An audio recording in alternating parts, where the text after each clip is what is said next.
আসসালামু আলাইকুম। হল ছাড়বেন না শিক্ষার্থীরা, টিএসসিতে পুলিশের সাউন্ড গ্রেনেড।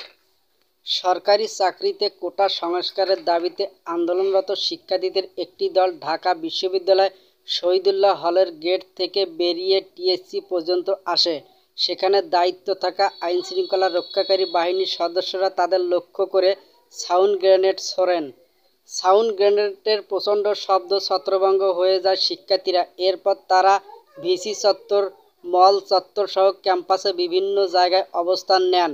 বুধবার 17 জুলাই দুপুর 12টার দিকে টিএসসিতে সাউন্ড গ্রেনেড ছোড়ে আইনশৃঙ্খলা রক্ষাকারী বাহিনী।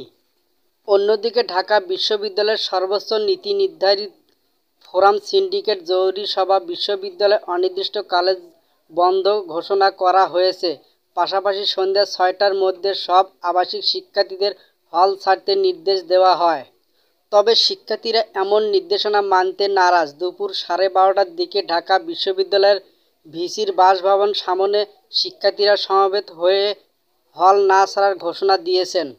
বৈষম্য বিরোধী ছাত্র আন্দোলনের সমন্বয়ক সারজিম আলম বলেন, দেশে কোনো মহাদুর্যোগ বা এরকম কিছু চলছে না। শিক্ষার্থীরা যৌক্তিক দাবিতে আন্দোলন করেছেন। হল ছাড়তে শিক্ষার্থীদের নির্দেশ দেওয়া মানে হলো আন্দোলন নষ্ট করা। আমরা এমন সিদ্ধান্ত মানব না। আমরা হল ছাড়ব না।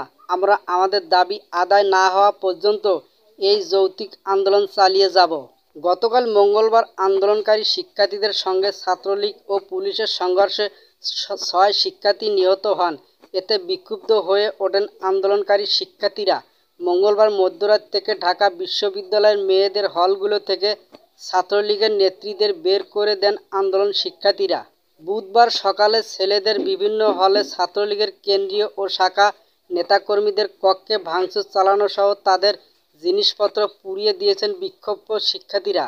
কোটা সংস্কারের দাবিতে চলমান আন্দোলন দফায় দফায় সংঘর্ষের পর গতকাল মঙ্গলবার রাতে দেশের সব বিশ্ববিদ্যালয়ের শিক্ষাক্রম পরবর্তী নির্দেশ না দেওয়া পর্যন্ত বন্ধ রাখা ও শিক্ষার্থীদের আবাসিক হল ছাড়ার বিষয়ে নির্দেশনা দিতে উপাচার্যের চিঠি দেওয়া বিশ্ববিদ্যালয় মঞ্জুরি কমিশন ইউজিসি।